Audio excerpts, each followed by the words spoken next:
Hello everyone, welcome to our channel building with biology. आज की इस वीडियो में हम एमएससी जूलॉजी के सेकेंड पेपर एनिमल फिजियोलॉजी के बारे में बात करेंगे। क्या हम देखेंगे इसमें कि कौन कौन सा इम्पॉर्टेंट टॉपिक है जो हमें याद करना है। ठीक है, आइए सबसे पहले देख लेते हैं कि इसका सिलेबस क्या है। फर्स्ट यूनिट में है फिजियोलॉजी ऑफ डाइजेशन, जिसमें हमें chemical digestion, absorption of proteins, carbohydrates, lipids और न्यूक्लिक एसिड के बारे में पढ़ना है। ये कार्बोहाइड्रेट, लिपिड और न्यूक्लिक एसिड जो हैं ये मोस्टली शॉर्ट नोट्स में पूछे जाते हैं, और लॉन्ग में अगर जो पूछा जाएगा तो वो आपसे केमिकल डाइजेशन के बारे में विथ डायग्राम पूछ सकता है।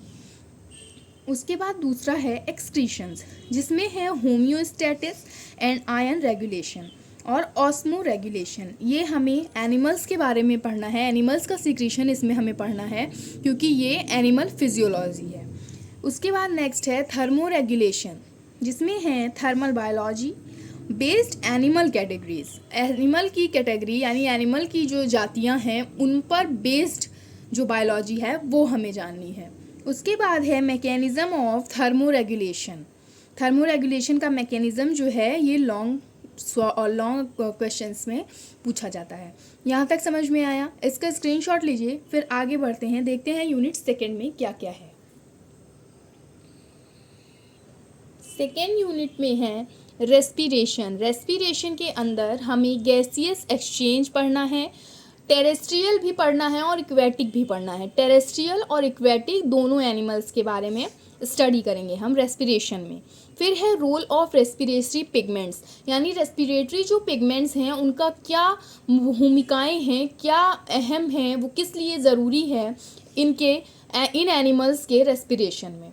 उसके बाद मैकेनिज़्म पढ़ेंगे और रेगुलेशन पढ़ेंगे रेस्पिरेशन का। मैकेनिज़म्स जो भी हैं, जिस भी यूनिट में जो भी मैकेनिज़्म है, एक ही एक मैकेनिज़्म है हर यूनिट में है, तो मैकेनिज़्म पढ़ना बहुत ही ज़्यादा इम्पॉर्टेंट है क्योंकि कोई ना कोई मैकेनिज़्म हर बारी पेपर में आता है। उसके बाद नेक्स्ट है सर्कुलेशन। सर्कुलेशन पढ़ेंगे हम, इसका पैटर्न पढ़ेंगे, एनिमल ग्रुप होम्योडायनेमिक्स पढ़ेंगे, फिर रेगुलेशन ऑफ सर्कुलेशन पढ़ेंगे और कार्डियक साइकिल। कार्डियक साइकिल भी इम्पॉर्टेंट है, ये मोस्टली शॉर्ट नोट्स में ही पूछी जाती है। उसके बाद एक और टॉपिक है इसका, यूनिट सेकेंड का एक और टॉपिक है फिजियोलॉजी ऑफ स्ट्रेस, जिसमें हमें मैकेनिज़्म पढ़नी है, स्ट्रेस डिसऑर्डर पढ़ने हैं, सेकेंडरी इफ़ेक्ट पढ़ना है। मैं बार बार बता रही हूँ कि मैकेनिज़्म इज़ वेरी इंपॉर्टेंट, कोई ना कोई मैकेनिज़्म आती है पेपर में, इसलिए मैकेनिज़्म आप लोगों को सभी की पढ़नी है। फिर है थर्ड यूनिट में है फिजियोलॉजी ऑफ मस्कुलर सिस्टम, जिसमें थ्योरीज हैं मस्कुलर कॉन्ट्रैक्शन की। ठीक है, फिर है मॉलिक्यूलर मैकेनिज़्म, देखिए इसमें भी मैकेनिज़्म है और रेगुलेशन है मस्कुलर कॉन्ट्रैक्शन का। ठीक है, मैकेनिज़्म और रेगुलेशन जो है ये जितनी भी हैं 2-4 एक एक पेपर में, तो 2-4-6 जितनी भी हैं वो सब पढ़नी है ताकि उनमें से कोई भी एक आए तो हम उसे पेपर में लिख सकें। फिर है न्यूरो फिजियोलॉजी, जिसमें स्ट्रक्चरल और फंक्शनल ऑर्गेनाइजेशन है नर्वस सिस्टम का।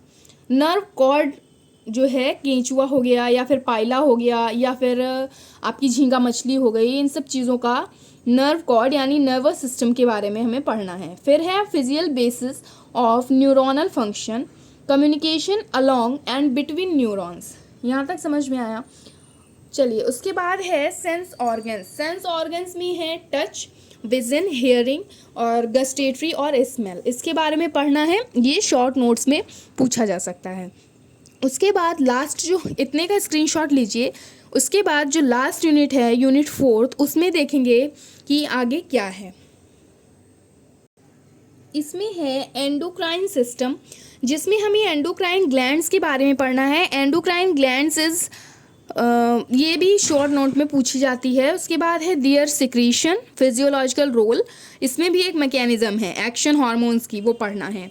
उसके बाद न्यूरोट्रांसमीटर्स है एंड न्यूरोपेप्टाइड्स है, physiology and hormonal control of mammalian reproduction, यहाँ तक पढ़ना है। तो ये जो सेकेंड पेपर है इसका आप पूरे का स्क्रीनशॉट ले लीजिए। इस सेकेंड पेपर में एनिमल फिजियोलॉजी में 4 यूनिट हैं, जिसमें से आपको लगभग 12 चैप्टर हैं या 10 चैप्टर हैं जिसे पढ़ना है। हर यूनिवर्सिटी का अलग अलग सिलेबस है, तो किसी में कम या ज़्यादा करके चैप्टर्स हो सकते हैं।